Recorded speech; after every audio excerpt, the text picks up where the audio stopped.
Hello all, welcome back. Let's get understand the SDLC. Okay, whenever there is a requirement for the client, probably they will be approaching the different kind of IT companies. From IT companies, business analyst will be talking to the client and gathering all the requirements, what kind of business it is. So let's say it is e-commerce or insurance or any mobile-based application.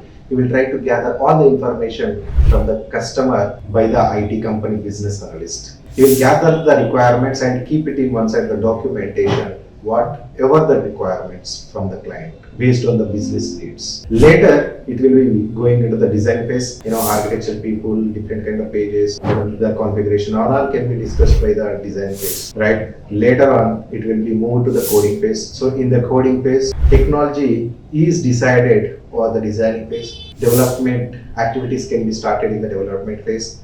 After development phase, it will be hand over to the testers. They will be test inside the unit kind of testings and hand over it in different environments. Right, is QA or UAT, any environment. Tester will be testing the application, different kind of test, functional testing, automation testing, security testing, performance testing can be happening inside the testing phase. After testing completed, it will be going for the maintenance. So this is about developing the application in IT corporate. Thank you.